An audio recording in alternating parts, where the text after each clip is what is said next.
ஆண்டவருடைய ஆவி என்மேல் உள்ளது, ஏனெனில் அவர் எனக்கு அருள் பொழிவு செய்துள்ளார். ஏழைகளுக்கு எடுத்து வாசி.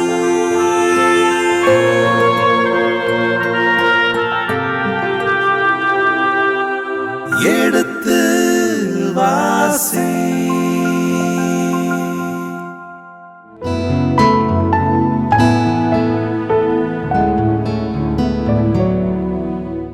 கடந்த பகுதியின் தொடர்ச்சியை இன்று தொடர்கின்றோம்.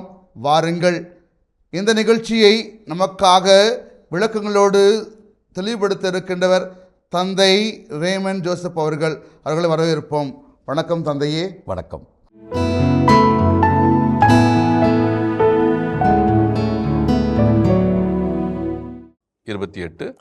மேலும் அவன் சிரியாவின் மன்னனாகிய ஆசேயலுக்கு எதிராய் போரிட ஆகாபின் மகனாகிய யோராமுடன் ராமோத் கிளையாத்துக்கு போனான். ராமோத் கிளையாத் என்பது கிளையாத்து தான். ராமோத் என்றால் ஏறக்குறைய ராமோத் என்பது அம்மோனியர்களுடைய அந்த பகுதியை இணைத்து பேசும்.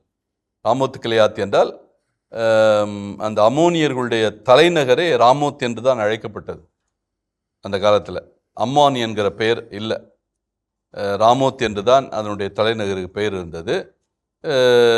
அதன் பிறகு தான் அம்மோன் என்கிற அந்த தலைநகர் பெயர் வந்தது. ரொம்ப காலத்துக்கு பிறகு அம்மோன் என்கிற பெயர் வந்ததெல்லாம் ஏறக்குறைய பிந்தைய காலம்.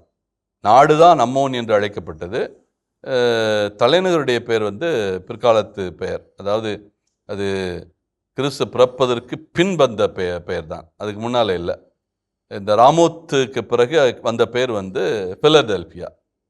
பிலடெல்பியா என்று அழைக்கப்பட்டது. கிரேக்கருடைய ஆட்சி காலத்தில் 333க்கு பிறகு கிரேக்கர்கள் இந்த ராமோத் என்ற பெயரை மாற்றி பிலடெல்பியா என்று அழைத்தார்கள். அதன் பிறகு இஸ்லாமியருடைய காலத்தில் அதாவது 639க்கு பிறகு இந்த அம்மோன் என்கிற பெயர் இடம்பெற்றது. ராமோத் அம்மோன் என்று தான் அதை அழைப்பார்கள். இந்த ராமோத் அம்மோன் என்கிற பெயர் இஸ்லாமியருடைய காலத்தில் 639 உறுதி செய்யப்பட்டது. அதற்கு பிறகு பிலடெல்பியா என்கிற பெயர் அந்த அம்மோனுக்கு வரவில்லை. எனவே ராமோத் என்பது இங்கே அந்த அம்மோனியருடைய பகுதியையும் இணைத்து பேசக்கூடியதாக இருக்கும். ராமோத் கிளையாத்து என்கிற பகுதி அம்மோனியருடைய பகுதிக்கு வடக்கே இருக்கிற பகுதி, அது சிரியருடைய தெற்கு பகுதி. அது அங்கே அவன் போருக்காக போகிறான். ஆகாப்பின் மகனாகிய யோராமுடன் இணைந்து, அதாவது வடநாடும் தென்னாடும் இணைந்து, அதாவது நான் ஏற்கனவே சுட்டி காட்டினேன், ஆகாப்பு காலத்தில் தான், அந்த காலத்துக்கு பிறகுதான் வடநாடும் தென்னாடும் இணைந்து போருக்கு போவது. ஆனால் அது நீண்ட காலம் அல்ல, கொஞ்ச காலம்தான். அதுக்குறைய 869 ஆகாப்பு தன்னுடைய ஆட்சியை தொடங்கினான் என்றால் அந்த காலத்திலிருந்து ஏறக்குறைய 820 அதுவரை தான் இந்த தொடர்புகள் இருக்கும். ஏறக்குறைய ஒரு 60 ஆண்டுகள் அல்லது 40 ஆண்டுகள் அவர்கள் இணைந்து போருக்கு போவார்கள். அது சிரியர்களுக்கு எதிரான போராக இருந்தாலும் சரி, மோபாபியர்களுக்கு எதிரான போராக இருந்தாலும் சரி, அம்மோனியர்களுக்கு எதிரான போராக இருந்தாலும் சரி, அல்லது ஏதோமியர்களுக்கு எதிரான போராக இருந்தாலும் சரி, இந்த நாடுகளுக்கு எதிரான போர்களிலே இந்த இரண்டு இனமும் இணைந்தே போருக்கு இணையாமல் சென்ற காலங்கள் வெகு வெகு குறைவு இந்த 60 ஆண்டுக்குள்ளாக. ஆனால் அங்கு சிரியாவின் படையினர் யோராமை தாக்கினர். தொடர்ந்து சிரியாவின் மன்னன் ஆசேயலுடன் ராமோத்தில் போரிடுகையில் சிரியரால் ஏற்பட்ட காயங்களை ஆற்றிக்கொள்வதற்காக யோராம் இஸ்ரேலுக்கு திரும்பி வந்தான். ஆக 2 அரசர்களும் சேர்ந்து போரிடுகிறார்கள். வடநாட்டிலே யோராமும் தென்னாட்டிலே அகசியா, 2 பேரும் இணைந்து சிரியருக்கு எதிராக ராமோத் என்கிற இடத்துல போரிடுகிறார்கள். ராமோத் கிளையாத், நான் ஏற்கனவே ராமோத்தை பற்றி சுட்டி காட்டினேன். இந்த ராமோத்தில் தான் போர் நடக்கிறது. அப்போ சிரிய படைகள் மோதுகின்றது முதல்ல யோராமை தாக்குகிறார்கள். இதெல்லாம் போரினுடைய தந்திரங்கள். எல்லாரையும் ஒட்டுமொத்தமாக தாக்க மாட்டாங்க. பொறுக்கி எடுத்து ஒரு குழுவினரை ஒரு நிலைக்கு கொண்டு போய் தாக்குவார்கள். அப்படி தாக்குகின்ற போது முதல்ல யோராமை தாக்குகிற போது அவன் காயப்பட்டு விடுகிறான். சிரியர்கள் அந்த காயத்தை அவன் அங்கே வச்சிருக்க முடியாது. அதனால் என்ன பண்ணுறான், இந்த காயத்தை ஆற்றுவதற்காக அவன் தன்னுடைய நாட்டுக்கு போய் விடுகிறான். தன்னிய நாடு என்றால் வடநாட்டுக்கு போகிறான். வடநாட்டில் உள்ள இஸ்ரேல் என்கிற பகுதி, இஸ்ரேல் என்பது அது ஒரு சமவெளி பகுதி. ஏறக்குறைய இந்த இஸ்ரேல் சமவெளி பகுதி தான் வடநாட்டில் இருக்கிற ஒரு நீண்ட சமவெளி பகுதி. அந்த சமவெளி பகுதியில் தான் முக்கியமான இடங்கள் எல்லாம் இருக்கிறது. குறிப்பாக போர்கள் எல்லாம் அங்குதான் நடக்கும். மகிடோ என்கிற ஊர் இருக்கிறது. அது மகிடோ என்பது சாலமோன் காலத்தில் கட்டப்பட்ட மலை நகர். அந்த மலை நகர் பாதுகாப்பு நகர். இஸ்ரேலருக்கு மேற்கே இருக்கிற ஒரு பாதுகாப்பு நகர் இந்த மகிடோ. அந்த மகிடோ என்பது இந்த இஸ்ரேல் சமவெளி பகுதியிலே இருக்கிறது. அந்த காலத்தில் எகிப்திய மன்னர்கள் முதற்கொண்டு எல்லா மன்னர்கள், அசீரியர்களாக இருக்கட்டும், பபிலோனியர்களாக இருக்கட்டும், எல்லாரும் போர் நடத்திய பகுதி எதுனா இஸ்ரேல் சமவெளி பகுதி. அது ஒரு செழிப்பான பகுதி, திராட்சை தோட்டங்கள் நிறைந்த பகுதி. அங்கே அவன் சென்று விடுகிறான். அந்த இடத்தில் தான் அவன் தன்னுடைய காயத்துக்கான அந்த மருத்துவத்தை பார்த்து கொண்டிருக்கிறான். அந்த சமயத்தில் என்ன நிகழ்கிறது? இப்பொழுது போரில் யார் மட்டும்தான் இருப்பது? யூதாவின் அரசன் அகசியா மட்டும் இருக்கிறான். இப்போ அவனுக்கு என்ன நடக்கப் போகிறது? வாசியுங்கள். அப்பொழுது யூதாவின் அரசனான யோராமின் மகன் அகசியா ஆகாப்பின் மகனாகிய யோராமை இஸ்ரேலில் காணச் சென்றான். ஏனெனில் அவன் காயமுற்றிருந்தான். எனவே இப்போ அவனை பார்ப்பதற்காக எங்கே போறான்? இஸ்ரேலுக்கு போறான். இஸ்ரேல் சமவெளி பகுதி போகிறான். தென்னாட்டு அரசனாகிய அகசியா, அவனும் யோராமின் மகன். ஆனால் இந்த யோராம் வேற யோராம். இவன் தென்னாட்டு யோராம். தென்னாட்டு யோராமுடைய மகன் அகசியா தன்னுடைய மாமனை பார்க்க போகிறான். அப்படிதான். என்னால் மாமன் தான். அந்த யோராம் இவனுடைய மாமன். இவனுடைய தாய் அவனுடைய சகோதரி அத்தாலியா, ஆகாபனுடைய மகள். எனவே தன்னுடைய மாமனை பார்ப்பதற்காக எங்கே போகிறான்? இஸ்ரேல் சமவெளி பகுதிக்கு போகிறான். அத்தோடு இந்த 8ஆம் அதிகாரம் நிறைவு பெறுகிறது. தந்தையே, இந்த 8ஆம் அதிகாரம் பார்த்துருந்தோம். அதில் 8ஆம் அதிகாரத்துடைய முதல் பகுதியில் சூனேமிய பெண் தன்னுடைய இடமும் வீடும் திரும்பி கிடைத்தது பற்றி பார்த்தோம். அடுத்து பார்க்கிற பொழுது அரசர்கள் பற்றி தான் இருக்கிறது. ஆமாம், எலிசாவுக்கும் சிரிய மன்னனுக்கும், அப்புறம் யூதாவினுடைய அரசன் யோராமை பற்றியும், யூதாவுடைய அரசன் அகசியாவை பற்றியும் இருக்கிறது. எனவே இந்த பகுதிகளில் சிரியா, யூதா, அதே போல வடநாட்டு பகுதி ஆகிய அந்த சமாரியா, இந்த 3 பகுதிகள் வடநாட்டில் யோராம் ஆட்சி பொறுப்பில் இருக்கிறான். தென்னாட்டில் யோராமும் அகசியாவும் ஆட்சி செய்வதாக சொல்லப்பட்டிருக்கிறது. சிரியாவிலே பெனதாது, அவனுக்கு பிறகு பெனதாதுக்கு பிறகு ஆசவேல். ஆக இப்படி 3 நாடுகளை பற்றிய ஒரு சிந்தனையாக இந்த பகுதி இருக்கிறது. இந்த 3 நாடுகளுக்கும் இடையே இருக்கிற இணைப்புகளையும் பேசுகிறது, போர்களையும் பேசுகிறது. ஒரு கட்டத்தில் இந்த 3 நாடுகளும் இணைந்தே செயல்படுகின்றன பெனதாது காலத்தில். ஆனால் ஆசவேல் வந்த பிறகு ஆசவேல் யாருக்கு எதிராக போரிட தொடங்குகிறான்? இந்த 2 பேருக்கு எதிராக, வடநாடு தென்னாட்டுக்கு எதிராக போரிட தொடங்குகிறான். அப்படி என்றால் இங்கே அமைதிக்கான சூழல் இல்லை. தென்னாட்டுக்கு வடநாட்டுக்குமான அமைதி சூழல் இருக்கிறது. ஏனென்றால் அவர்களுடைய உறவு நிலை, 2 பேரும் இணைந்தே போரிடுகிறார்கள். அவர்களுடைய உறவு நிலை என்றால் ஒரே குடும்பத்தை சேர்ந்தவர்கள் 2 நாடுகளிலும் பொறுப்பில் இருக்கிறார்கள். ஆகாபனுடைய குடும்பம் அல்லது ஓம்ரியினுடைய குடும்பம், அந்த குடும்பத்தை சேர்ந்தவர்கள் இங்கே பொறுப்பில் இருக்கிறார்கள். அதனால் 2 குடும்பமும் இணைந்தே போகிறது வடநாடு தென்னாட்டை பொறுத்த மட்டில். ஆனால் சிரியாவை பொறுத்த மட்டில் ஆசவேல் தந்திரக்காரன். எந்த அளவுக்கு என்றால் ஏற்கனவே ஆட்சி செய்த பெனதாதையே கொலை செய்தவன். அதனால் அவன் எதற்கும் அஞ்ச மாட்டான். அந்த நிலையில்தான் இங்கே போரும் நடக்கிறது, போருக்கான சூழலும் இருக்கிறது. எனவே இந்த சூழ்நிலையில் நாம் எப்படிப்பட்ட ஒரு செய்தியை நாம் இந்த பகுதியிலிருந்து பெறலாம் அப்படின்னு பார்த்தோம்னா, முதல்ல இந்த சுனாமிய பெண்ணுக்கு எந்த அளவுக்கு அரசன் ஒரு பாதுகாப்பு கொடுக்குறான். தன்னுடைய மக்களுக்கு என்னவித துன்பம் நேர்ந்தாலும் அதை சரி செய்கின்றவன் அவன்தான் சரியான அரசன். நேர்மையோடு தன்னுடைய மக்களுக்கு பிரச்சனை என்று வருகின்ற போது அந்த பிரச்சனை அது சாமானியர்களுக்காக இருந்தாலும் சரி, பெரியவங்களுக்காக இருந்தாலும் சரி, அல்லது பதவியில் இருக்கிறவர்களாக இருந்தாலும் சரி, அவர்களுடைய அந்த சூழலை உணர்ந்து அவர்களுடைய துன்பங்களை தீர்க்கிறவன் அரசன். அவன்தான் உண்மையான. அப்படின்னா இந்த யோராமை பொறுத்த மட்டில் அவன் ஒரு அருமையான அரசனாக செயல்பட்டான் என்பதைத்தான் இந்த நிகழ்வு சுட்டி காட்டுகிறது. தன் ஆட்சியின் கீழ் இருக்கிற ஒருவருடைய தேவை, அவருடைய தேவை என்பது அவருடைய நிலம் பறிக்கப்படுகிறது. அந்த நிலம் மட்டுமல்ல, அவருடைய வீடும் பறிக்கப்படுகிறது. அது அவருக்கு போக வேண்டும். அது எப்படியோ அரசனுடைய பார்வைக்கு வருகிறது அல்லது கைக்கு வருகிறது. அதை உடனே சரி செய்கின்ற ஒரு மனநிலை யாருக்கு இருக்கிறது? யோராமுக்கு இருக்கிறது. அவன் ஆகாபின் மகன் என்பதற்காக அவன் கொடியவன் என்று நாம் சொல்ல முடியாது. ஆனால் ஆகாபனுடைய மகனாக பிறந்தும் கூட அவனிடத்திலே, அவனுடைய இதயத்திலே ஈரம் இருக்கிறது. துன்பம் என்று வந்தவரிடத்திலே கருணையோடு பார்க்கின்ற அந்த பார்வை இருக்கிறது. அப்போ அவன் அரசன் என்கிற நிலையிலே அவன் தேர்வு பெறுகிறான். அவன் தகுதி உடையவனாக தன்னை வெளிப்படுத்துகிறான்.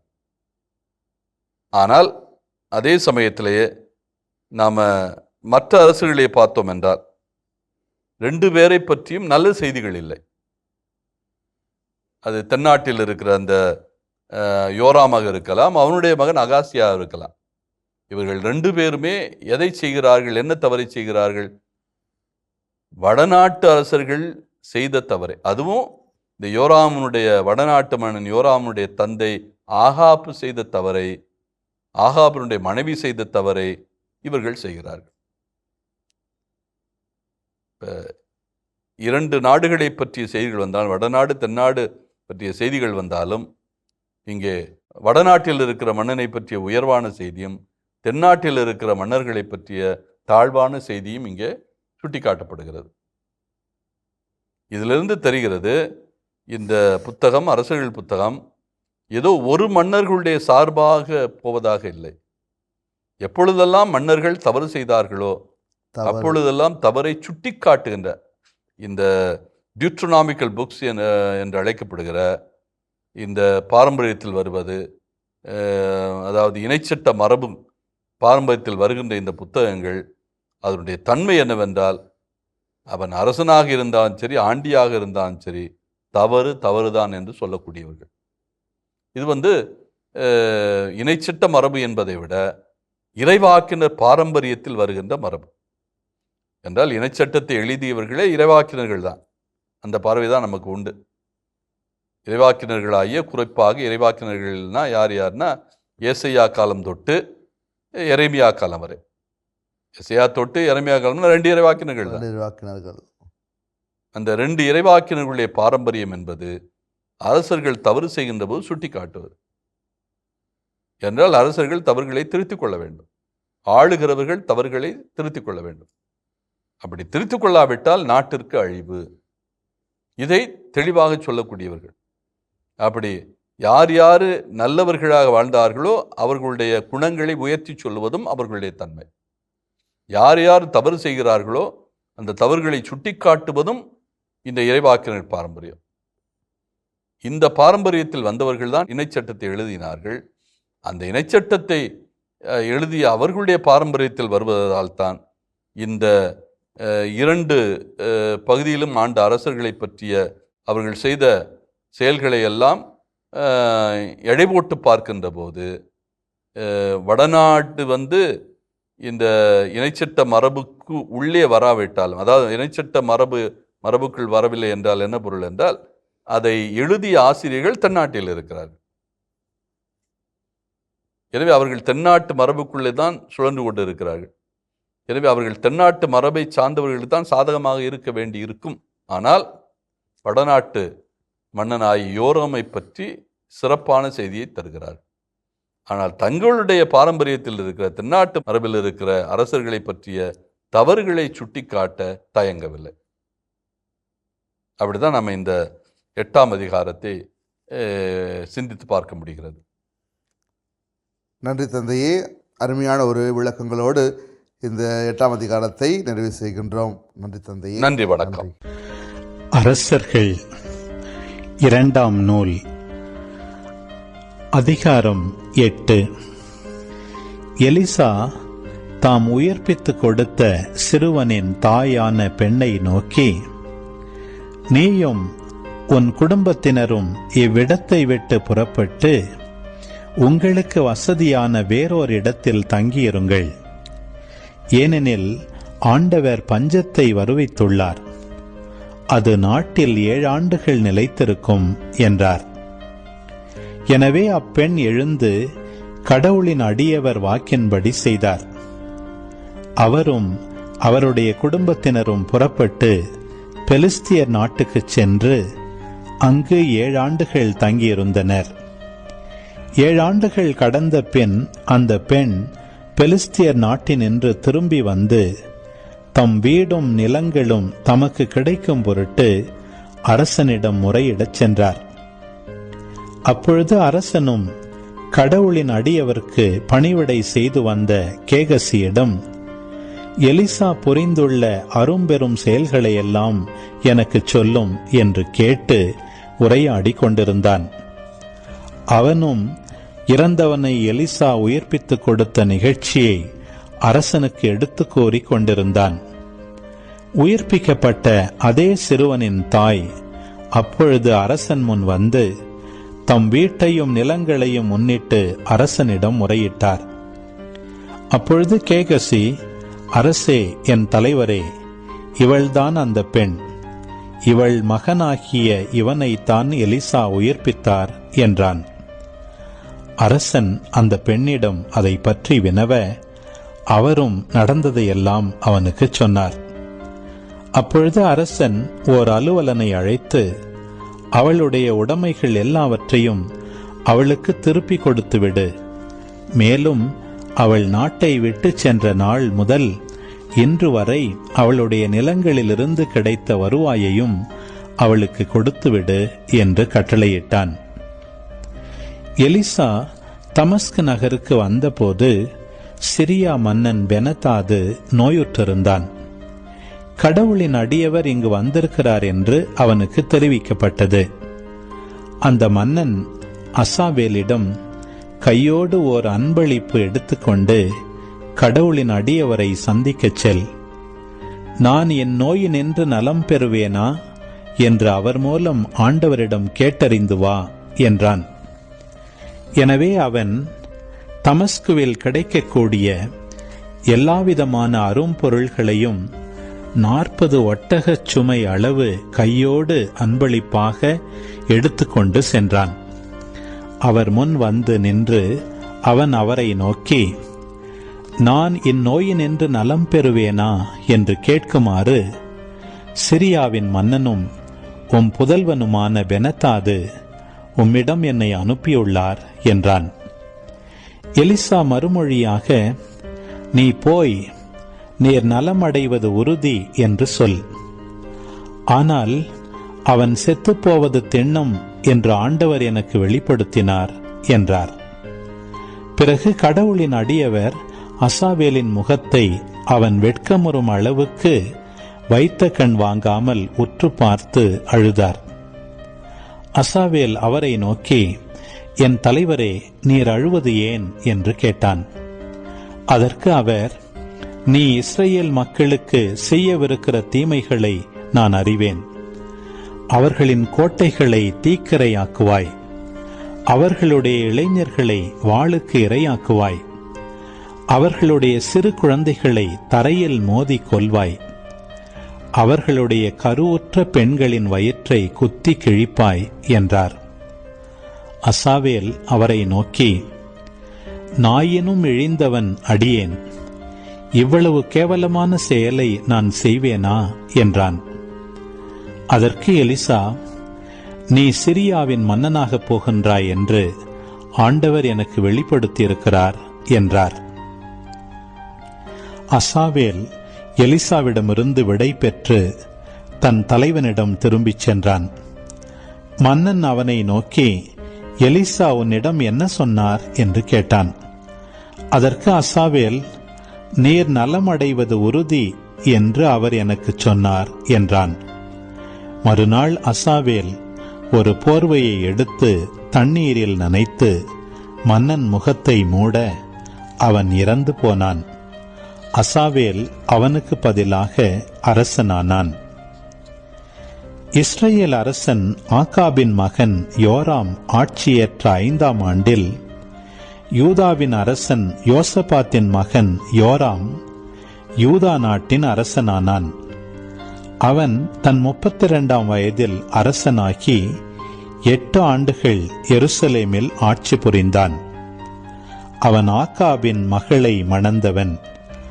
ஆதலால் ஆகாபின் குடும்பத்தவரைப் போல இஸ்ரேல் அரசர்களின் வழியில் நடந்தான். ஆண்டவரின் பார்வையில் தீயதெனப்பட்டதை செய்தான். ஆயினும் ஆண்டவர் தம் அடியான் தாவீதை முன்னிட்டு யூதாவை அழிக்க விரும்பவில்லை. ஏனெனில் அவர் தம் மைந்தராம் குலவிளக்கை எந்நாளும் காப்பதாக அவருக்கு வாக்களித்திருந்தார். யோராமின் காலத்தில் ஏதோமியர் யூதாவின் அதிகாரத்திற்கு எதிராக கிளர்ச்சி செய்து தங்களுக்கென ஓர் அரசனை நியமித்துக் கொண்டனர். ஆனால் யோராம் சாயிருக்கு தன் தேர்ப்படைகள் அனைத்தோடும் சென்றான். ஏதோமியர் அவனையும் அவனுடைய தேர்ப்படை தலைவர்களையும் சூழ்ந்து கொண்டனர்.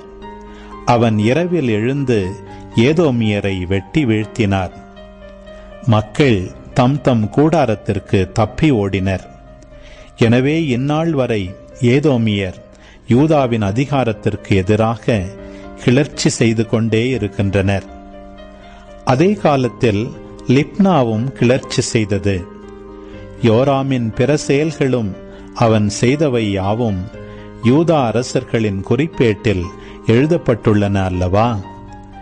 யோராம் தன் மூதாதையரோடு துயில் கொண்டு தாவீதின் நகரில் அடக்கம் செய்யப்பட்டான். அவனுக்கு பதிலாக அவன் மகன் அகசியா அரசனானான். இஸ்ரேலின் அரசனான ஆகாபின் மகன் யோராம் ஆட்சியேற்ற 12ஆம் ஆண்டில் யூதாவின் அரசனான யோராமின் மகன் அகசியா அரசாளத் தொடங்கினான். தன் 22ஆம் வயதில் அரசனான அகசியா எருசலேமில் இருந்து கொண்டு ஓராண்டு ஆட்சி செலுத்தினான்.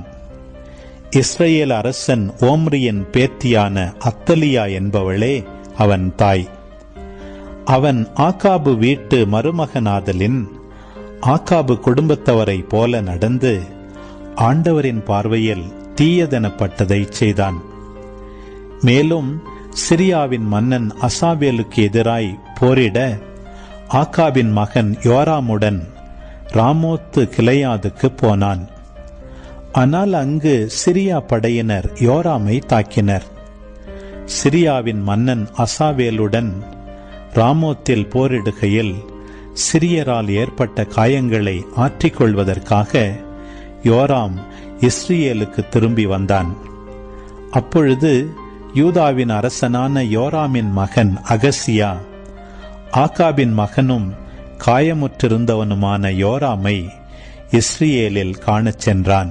இதன் தொடர்ச்சியை அடுத்த பகுதியிலே தொடர்வோம். அதுவரை இணைந்திருங்கள். இயேசுவுக்கே புகழ், இயேசுவுக்கே நன்றி, மரியே வாழ்க. இரண்டாவது பணி ஆசவேலை, அதாவது சிரியா நாட்டு மன்னன் ஆசவேலை அருள்பொழிவு செய்வது. மூன்றாவது, வடநாட்டிலே ஆகாப்புக்கு பிறகு ஏகு என்கிற மன்னனை அருள்பொழிவு செய்வது. மூன்றாம் பகுதி யூதா அரசன் அகசியா கொலை செய்யப்படுவதை பற்றி பேசுகிறது. 27 முதல் 29. அதற்கடுத்து நான்காவது